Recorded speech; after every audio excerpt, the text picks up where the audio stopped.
Content నచ్చితే like share subscribe చేయర్రి. ఇంకా బాగా నచ్చితే పే చేసుకుని మాత్రం అస్సలు మర్చిపోవద్దు.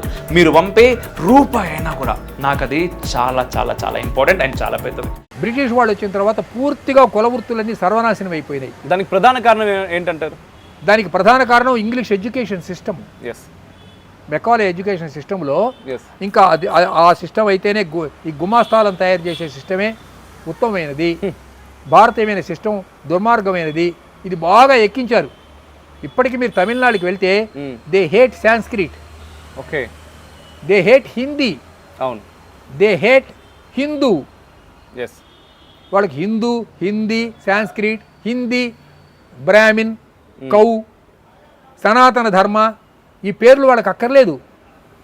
ఇది ఇది ఇది అకస్మాత్తుగా వచ్చినటువంటి మార్పు. ఒక 100 years నుంచి వచ్చిన మార్పు. అంతకుముందుకు నాయనార్సు, ఆళ్వార్సు, మహాపురుషులు ఎందరో ఉండేవాళ్ళు అక్కడ తమిళనాడులో మహాపురుషులు.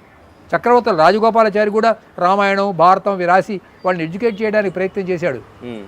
తర్వాత ఇందాక చెప్పానే జస్టిస్ పార్టీ, అప్పటి నుంచి వీళ్ళకి మాయరోగం పుట్టుకొచ్చింది. అర్థమైంది కదా.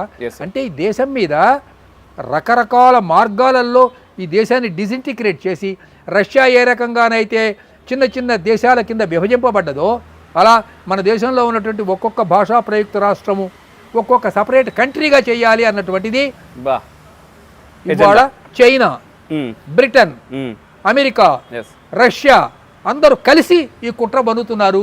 దీన్ని దేశం ఎవరు రక్షిస్తారు అన్నది నాకు తెలియదు.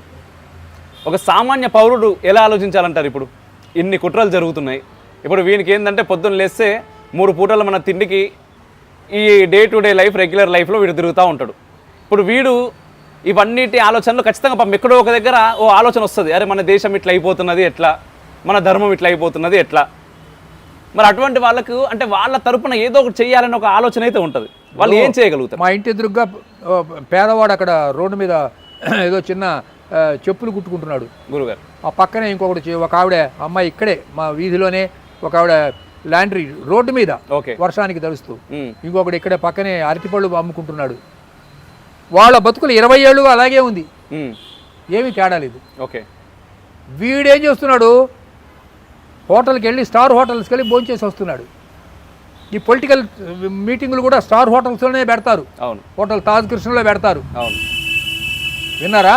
ఏసీ రూముల్లో కూర్చొని వీళ్ళ గురించి డిస్కస్ చేస్తారు, పేదవాళ్ళ గురించి మాట్లాడుతుంటారు. నేను అడిగేది ఏమిటంటే అట్టడు వర్గాల అభ్యున్నతి కోసం 1 గంట ఎక్కువసేపు వద్దు, రోజు 1 గంట నువ్వు ఆలోచించు. 1 పూట నువ్వు ఐస్ క్రీమ్ తింటాం మానేయి.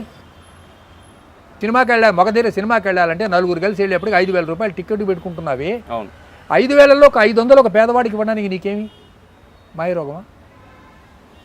నీ ఆనందం కోసం నువ్వు 5,000 ఒక పిచ్చి సినిమాకు టికెట్కో ఖర్చు పెట్టడానికి సిద్ధపడ్డావే.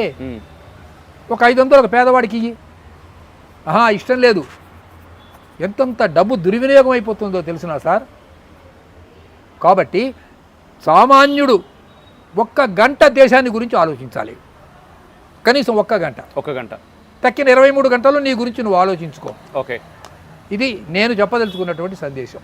సార్, అలా మొత్తం అందరూ ఆలోచించాలి. అప్పుడు దేశంలో కొంత పరిణామం రావటం ప్రారంభమవుతుంది. ఇది సాహితీవేత్తలు ఇందుకు ముందుకు రావాలి.